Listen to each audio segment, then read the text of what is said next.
Bonjour et bienvenue dans B2B Stories, le podcast de la communauté marketing et vente B2B. Je suis Mohamed Kodja et j'accueille ici des passionnés qui nous parlent sans filtre et sans compromis de leur métier et de l'actualité. Aujourd'hui, je vous propose une émission spéciale dédiée au Covid 2019, parrainée par les rencontres internationales du marketing et de la vente B2B. Alors quel sera réellement l'impact de la crise sanitaire sur les produits et services des entreprises B2B ? Si des pratiques et des comportements devraient demeurer, il est fort à parier qu'il y aura un avant et un après. Nous vous proposons de découvrir comment des entreprises B2B vivent la situation et se remettent en cause pour accompagner leurs clients à relever ces nouveaux enjeux. J'ai le plaisir de recevoir pour ce podcast RIM et cette édition spéciale Covid 2019, Evelyne Platnik-Cohen, présidente de Booster Academy et de Vie Artist Academy. Salut Evelyne, comment vas-tu ? Très bien, et toi Mohamed, comment vas-tu ? Écoute, plutôt pas mal avec ce beau temps. Si tu peux te présenter pour ceux qui ne te connaissent pas, Evelyne. Oui, donc comme tu as dit, je suis fondatrice de deux entreprises, une Booster Academy qui sont des centres d'entraînement intensif à la vente, et nous en avons une vingtaine en France, et puis l'autre business qui s'appelle The Artist Academy, qui sont des masterclass digitales avec des gens célèbres. Donc par exemple, j'apprends à écrire avec Eric Emmanuel Schmitt, Werber et bientôt Douglas Kennedy, mais plein d'autres sujets qu'on aborde et qui est un très bon business en ce moment puisque ça fait partie des business à la Netflix, c'est-à-dire des business stay home. Mais je sais que c'est pas pour ça que aujourd'hui on discute. Ceci dit, j'ai écouté, comme je te l'avais dit moi-même, un certain nombre de masterclass de Vie Artist Academy et je trouve ça très intéressant. Ça permet d'exploiter et de bien investir dans le temps dont nous disposons aujourd'hui. Alors, pour venir sur les rimes, je vais te poser une question que je pose à tout le monde. Quel est ton plus beau souvenir à ce jour ? Alors, je dirais, les rimes font partie de mes plus beaux souvenirs business dans sa globalité. Sont des moments d'échange qui sont vraiment hyper sympas dans une ville que j'ai découvert grâce à toi, qui est Marrakech. Avec des gens, alors certains que je connais, certains que j'ai appris à connaître. Donc, je dirais que l'ensemble des rimes est un très beau souvenir professionnel et personnel en même temps, d'échange, de convivialité, puis d'intelligence, de partage. Ouais. En espérant qu'on y retournera rapidement, tu le vis comment ce confinement à titre personnel ? Alors moi déjà, franchement, je suis pas mal lotie puisque je me suis logée dans une maison de campagne. Donc à titre personnel, j'ai mon mari, un de mes deux enfants avec moi, dont je profite parce qu'il y a 20 ans, donc autant dire que le reste de l'année, je ne vois pas mes enfants qui ont 20 et 23 ans. Ouais. Donc là, je les ai jamais autant vus et ça c'est vraiment génial. À titre professionnel, c'est juste dramatique et une catastrophe parce que voilà, on vit quand on a des entreprises à piloter, c'est compliqué pour nous, c'est compliqué pour mes collaborateurs, c'est compliqué pour le business. Donc je m'en serais bien passée de cette période de confinement. Ouais, comme tout le monde. Et tiens, en parlant de ça là, de cette difficulté pour les collaborateurs et pour toi-même au quotidien, qu'est-ce qui a changé dans le fonctionnement de Booster Academy ?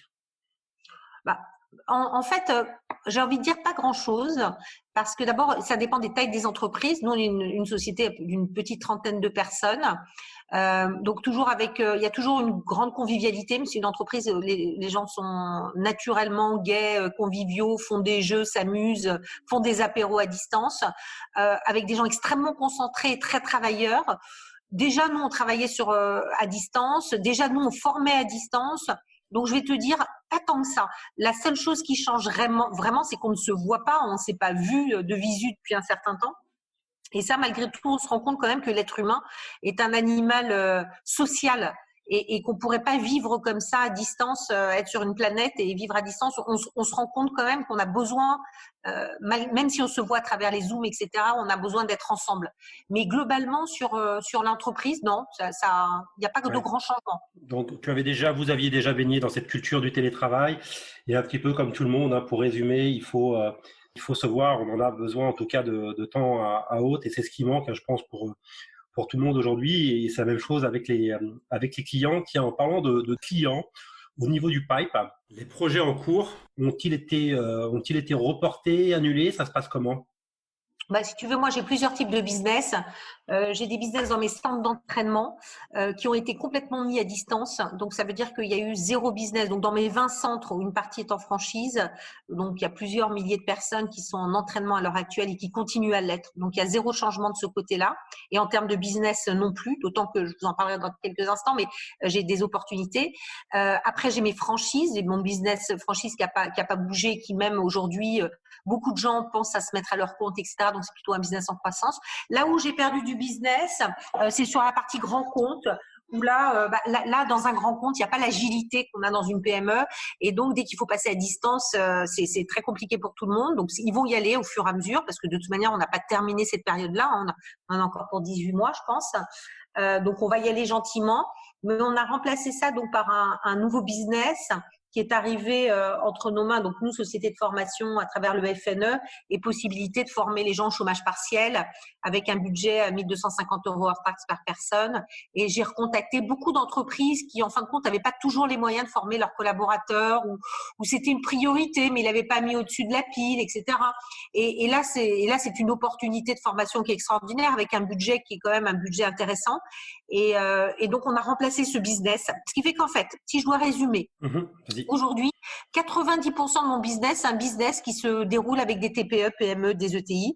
Et la partie grand compte, pour l'instant, qui est une partie qui est pas sous l'eau d'un point de vue financier, c'est quand même une partie qui est sous l'eau d'un point de vue de l'agilité et de la mise à niveau de l'ensemble de l'organisation interne. Donc, il reviendra sûrement plutôt sur septembre. Ouais, ouais. Au niveau de tes clients, de tes prospects, qu'est-ce qui a fondamentalement changé chez eux dans votre relation? Écoute, franchement, je peux pas te dire. Alors là, tu parles business. Moi, j'ai envie de te dire, pour moi, ce qui change, c'est pas dans le business, mais ça va avoir un impact sur le business. Moi, ce qui m'embête énormément, c'est que je suis dans un domaine là où les gens se croisent, on a le droit de sortir de nos maisons, faire des tours de vélo, etc.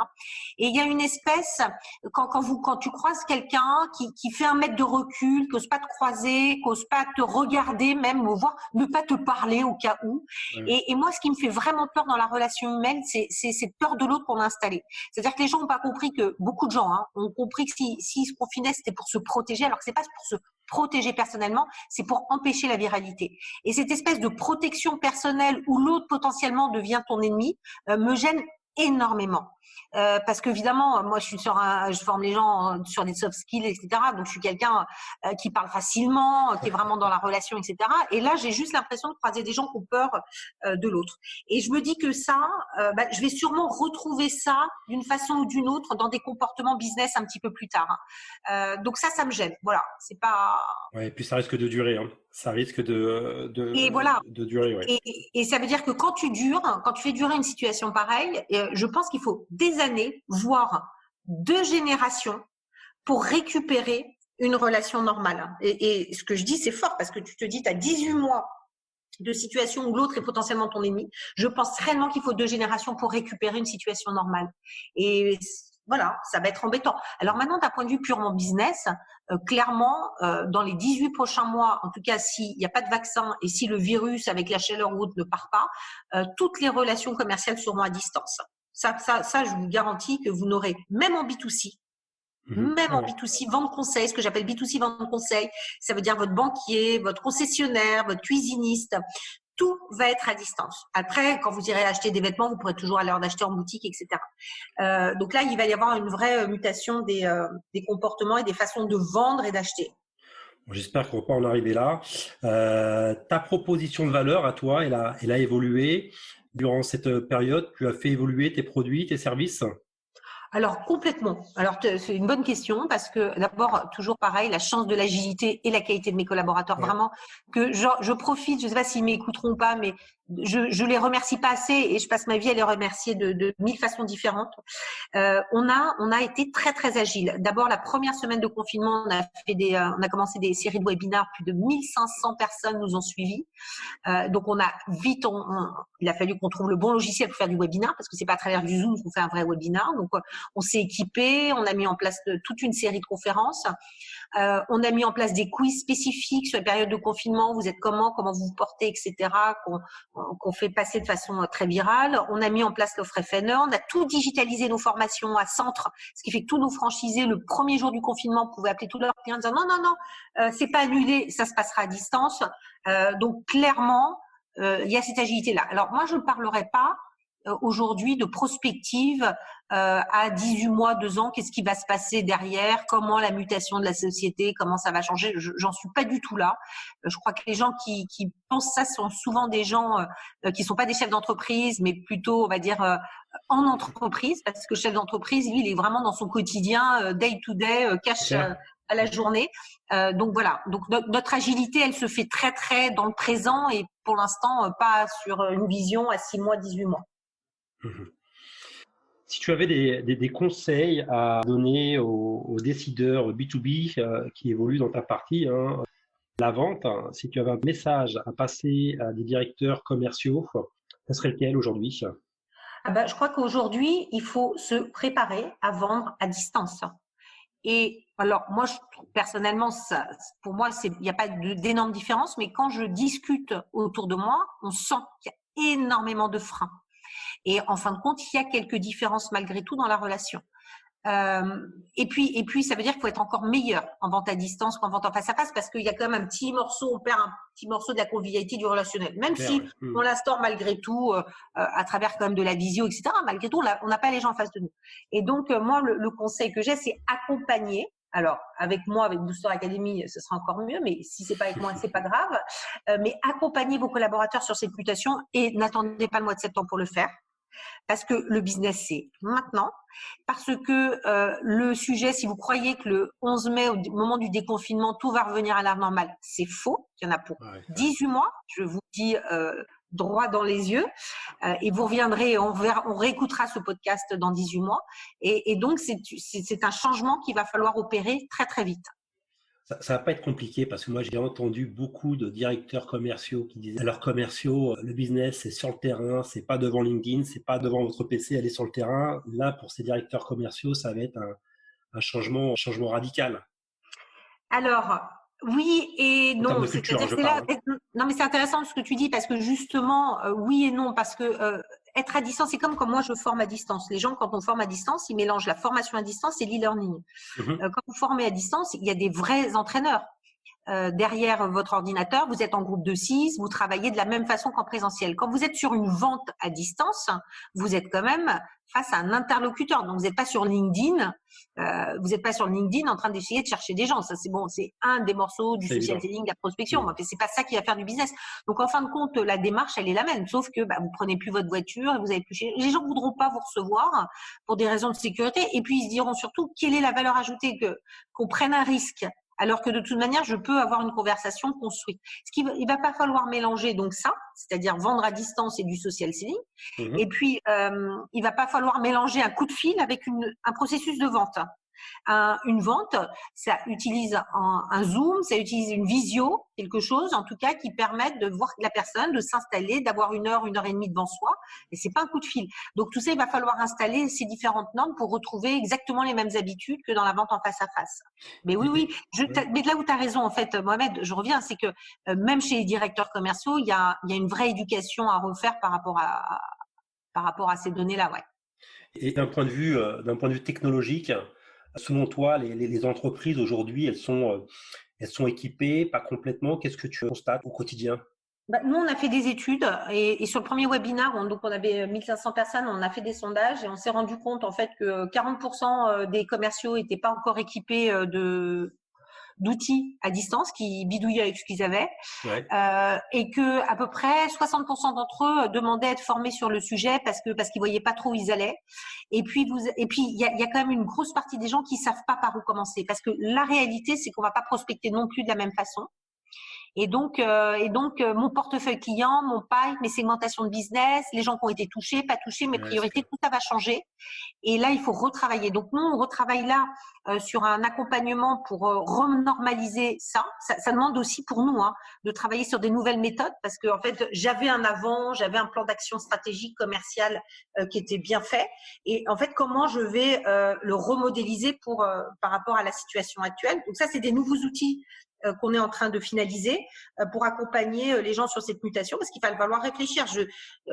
Aujourd'hui, vous avez des très grands comptes qui sont pas touchés, mais comme je vous ai dit, il peut se passer des choses en fonction de votre secteur d'activité. Vous avez un retail, vous avez des hôteliers, vous avez des gens qui sont touchés de façon différente. Donc, en fonction de vos secteurs d'activité, il faut quand même repenser votre action commerciale. Intéressant. Selon toi, Evelyne, quelles sont les sociétés qui vont réussir là, à la sortie de cette période de confinement? Alors, mon sentiment, c'est que globalement, on est tous dans la merde, mais qu'à titre individuel, on peut tous s'en sortir.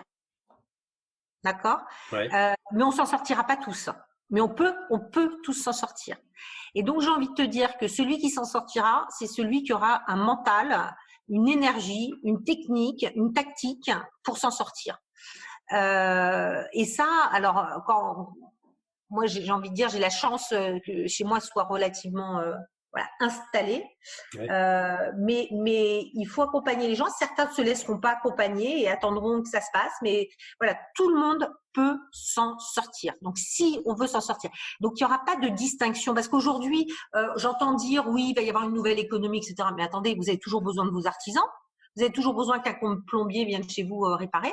Donc, faut arrêter de penser que demain, ce sera juste la place aux nouvelles boîtes type Zoom, Alan, etc. Enfin, elles ont le droit, elles vont exister, elles ont toute leur place. Mais on a besoin de tout le monde dans ce bas monde. Donc, il n'y a pas les vieilles boîtes de la vieille économie. On a vu ce que ça donnait sur l'industrie. C'est qu'aujourd'hui, tout le monde pleure parce qu'on a perdu notre industrie. Donc, ça veut dire que tout le monde doit pouvoir exister. Mais pour exister, il va falloir changer.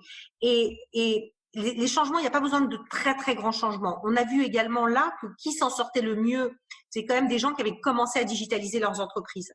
Moi j'ai vu autour de moi des clients qui avaient quand même qui ont des chiffres d'affaires proches du mien, etc. C'est-à-dire, on va dire plusieurs millions d'euros, mais pas non plus des gens qui font 50 ou 100 millions d'euros, mais qui déjà et qui me disent, mais attendez, mais comment on fait pour se connecter à distance? Mais quel outil on utilise? Mais comment on s'organise? Bon, des trucs qui sont super basiques aujourd'hui pour la plupart d'entre nous. Et ça, si on ne va pas vers un minimum de digitalisation de nos outils, de compréhension de ces mécaniques-là, ça va poser à un moment donné un problème. Donc ça, on aurait dû le faire il y a un certain temps. Et il y a d'autres choses aujourd'hui qu'il va falloir faire de façon un peu unanime. Il va falloir vraiment travailler sur le mental. Tout le monde peut s'en sortir. Ouais, le mental. Toi, tu connais ça, parfaitement. Allez, on va terminer sur une bonne note. Que feras-tu le 11 mai, Evelyne? Alors, dois-je vraiment l'avouer, mais hormis le fait de voir tous mes collaborateurs et de leur offrir alors une bonne bouffe, mais ça va être de façon interne parce qu'il n'y aura pas de restaurant, donc je vais faire livrer des trucs sympas. Donc ça va être le premier sujet. Je pense qu'à titre personnel, j'ai déjà pris rendez-vous avec mon coiffeur. Génial. Je pense que les coiffeurs vont être overbookés. Alors moi, j'ai de la chance que mon coiffeur est en appartement, donc il est tout seul, donc c'est très bien. Mais ça veut dire encore une fois que pareil, son coiffeur, enfin tous ces gens-là, voyez à quel point, mais son coiffeur aujourd'hui, on s'envoie des SMS, il nous envoie des SMS, il nous demande des nouvelles, et tous ces gens qui sont autour de nous, il faut qu'ils existent encore demain. On en a besoin. Ouais. Donc voilà, faisons que tout le monde puisse exister encore demain. Bon, allez, dernière question. Comment imagines-tu le monde de demain, en parlant de demain, Evelyne? Écoute, pas très différent de celui d'aujourd'hui. Je suis pas une utopiste. Ouais. Je suis assez pragmatique. Je pense qu'il sera pas du tout meilleur. Je pense que ce sera le même qu'aujourd'hui et je vois déjà les réactions des gens aujourd'hui par rapport justement à cette peur. Donc, ce que j'imagine comme monde de demain, il n'est pas très éloigné celui d'aujourd'hui, avec un peu plus de techno, de digital. Mais l'être humain est relativement immuable dans ses comportements. Donc, chasser le naturel, il revient au galop. Ouais, on voit vite quelques comportements de peur qui font que la société est quand même très fragile. Evelyne, écoute, je te remercie pour ces minutes passionnantes de ton temps précieux et je te dis à très bientôt et à très prochainement, prochaine rime, je l'espère. Ouais. Plein de bonnes choses, bien. Evelyne. Merci Mohamed, merci pour tout. À très bientôt. À très bientôt, salut, bye.